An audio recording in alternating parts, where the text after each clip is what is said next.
Un dato muy contundente que nos contrasta con aquel, y ahí habría que hacer ya un análisis de datos e interpretación, contrasta con el hecho de que sea la misma deserción, o prácticamente la misma en instituciones oficiales y no oficiales, el hecho de que en deserción por ingresos familiares de los estudiantes sea progresivamente mayor la deserción cuanto menores son los ingresos. O sea, el nivel más alto de deserción está cuando el ingreso familiar está entre 0,1 y 1,1 salarios mínimos. De ahí para allá más o menos 2 salarios mínimos. Casi que se va multiplicando, pues la estadística del ministerio agrupa por ingresos. Y para resumirles, el último nivel de ingresos que tiene es 15 salarios mínimos. Eso es el último nivel de deserción, y el primero son los estudiantes que provienen de familias cuyos ingresos están entre 0,1 y 1,1 salarios mínimos. Entonces hay uno que encuentra, aquí diría Marx, eso es determinismo económico, ¿cierto? Los que lo han estudiado. Otra vez la lógica económica, pero vuelvo y les digo, no se olviden de los datos que ya di antes. Parece ser que igual se necesita plata para estudiar en una privada y en una pública, y que igual la gente se va de la privada muchas veces por falta de plata, ¿cierto? Nosotros como estudiantes somos dados a creer que las problemáticas son abismalmente diferentes entre las universidades públicas y las privadas. Tendemos a creer que el yupi no sufre, pero el yupi sí sufre. Entonces es bueno tener un panorama holístico de la situación, ¿cierto? Sexto dato inútil, y este es muy bacano, perdón, muy interesante, porque hay que ser contemporáneo en el lenguaje. Interesante. La deserción, ojo con esto, es inversamente proporcional al desempeño en el ICFES. Se van menos los que les fue mejor en el ICFES. Entonces hay un tema de calidad, hay un tema de vocación por el estudio y de capacidad. Dijo Miguel de Unamuno a principios del siglo pasado en la puerta de la universidad de la que era rector. ¿Se acuerdan de una frasecita que posiblemente no han escuchado y no saben de dónde proviene? Lo que Natura no da, Salamanca no lo pone. Somos desiguales por naturaleza. Hay gente que piensa más y mejor, o no se va a negar. Pero mire, en un análisis de poco más de una década, lo curioso es que en 1998 era más alta la población que ingresaba a la universidad proporcionalmente con buenas pruebas ICFES. Hoy ese universo es menor, es decir, los que ingresan, la población con nivel alto en pruebas ICFES en la universidad actual ha ido decreciendo en la última década. Ha ido creciendo en contravía de eso la población con bajo rendimiento, es decir, hoy hay muchos más estudiantes en la universidad que les fue mal en el ICFES y están en la universidad, y se mantienen los del rendimiento medio. Usted puede analizar el dato estadísticamente y dice, claro, cuando la profe decía es que se ha ampliado enormemente la cobertura, ampliar la cobertura significa que las universidades han abierto cupos y yo no sé cuántos solicitudes de registro calificado llegan al Ministerio de Educación diariamente, pero se abren programas a diestra y siniestra en esta universidad, en garajes y en universidades reconocidas. Cuando hay tanta oferta, pues por supuesto la gente accede más fácil y no se necesita un buen ICFES, ¿cierto? Pero a mí me interesa el dato también de la vocación por estudiar, es decir, normalmente con excepciones, un buen ICFES dice que el estudiante es bueno y que tiene una vocación por estudiar y que en la universidad permanece más.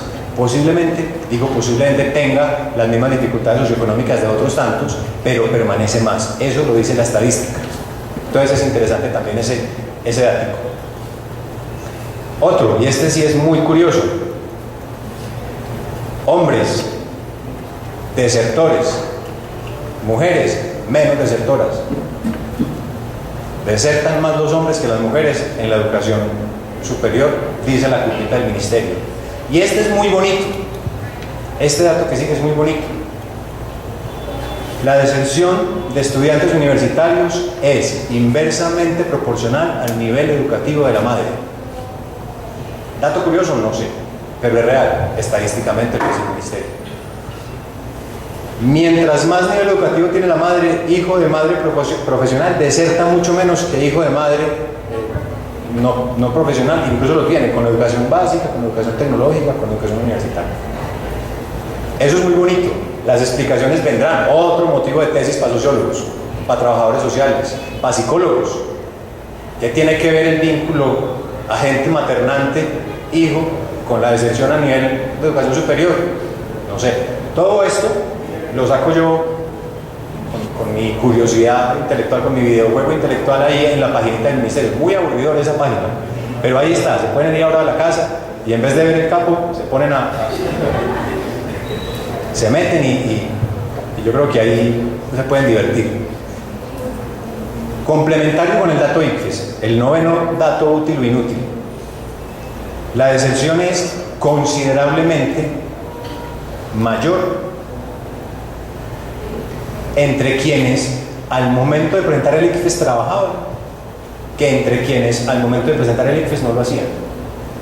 Eso puede dar un indicio interesante, y es, hombre, hay una vocación de por sí de uno cuando sale del colegio, vocación por lo que sea, por necesidad, porque definitivamente no le gusta estudiar, porque quiere ser trabajador y ya trabaja desde el colegio, y ese puede que no se interese mucho por la educación superior y que intente, pero igual se va. Es menos considerablemente la deserción entre quien al momento de presentar el ICFES no trabajaba, para que lo complementen con aquel de la calidad en el ICFES. Y décimo dato inútil es deserción levemente inferior. Ahora dije considerablemente inferior, porque miré los porcentajes y creí que se podía. Ahora digo levemente inferior entre quienes no poseen vivienda propia y quienes sí poseen vivienda propia. Es levemente inferior entre quienes viven en una casa propia y entre quienes no. Bien, los datos que se ubican más o menos ya en el panorama de lo que es la deserción en este país. ¿Y entonces qué? ¿Qué tiene que ver bienestar con eso? En un panorama tan esquizofrénico de causales. Porque uno podría decir, entonces ¿sabe qué? Profesionalicemos las mamás primero. ¿Sí o no? Y después ya que los hijos entren. No, eso era un mal chiste pues, pero... Ojo, principios. Mire, cuando se habla de bienestar, nosotros somos la cenicienta del paseo. Yo estoy acostumbrado, yo me hice poner una prótesis de aquí de yeso, porque los garrotazos donde quiera que vamos son así brutales. Bienestar en toda institución de educación superior nunca va a alcanzar, porque la gente, normalmente nosotros pensamos con el deseo. Entonces no falta el que le diga a uno, hombre, que en la universidad la gente por el acné, porque entran todos con acné, entonces que hay que facilitar que los poros se abran, entonces que pongan un sauna y un turco para todos los universitarios. Eso no falta el que diga eso. Bienestar es la cenicienta en todos lados, y por más que uno hace, eso nunca va a alcanzar. Entonces, ¿cómo concebir un bienestar? Les voy a hablar primero de los principios, lo que yo creo que es un marco de condición. Sin esto no hablemos. Una primera condición es corresponsabilidad. Esto lo dice nuestro acuerdo superior que rige el sistema de bienestar de la Universidad de Antioquia. Corresponsabilidad. ¿Qué es eso? Hombre, el asistencialismo a secas en Colombia no lo podemos implementar. No te podemos dar un recurso económico para que estudies y no te comprometas a nada. No te podemos dar el subsidio de alimentación para que estudies y no te comprometas a nada. Un principio es la corresponsabilidad. El estudiante también tiene un compromiso cuando recibe un recurso de bienestar. Sin eso no hablemos, porque de ahí para allá en serio es botar plata, entregar servicios o recursos de bienestar sin ningún compromiso de corresponsabilidad de parte de los estudiantes que lo reciben. Ahora, hay otros niveles de la corresponsabilidad. Sí, la universidad es responsable de garantizar el bienestar de los estudiantes, pero también, y ahora lo van a ver en una de las propuestas, estoy en el primer punto de las 10, de los otros 10 propuestas. Espero ir en la mitad del tiempo porque si no...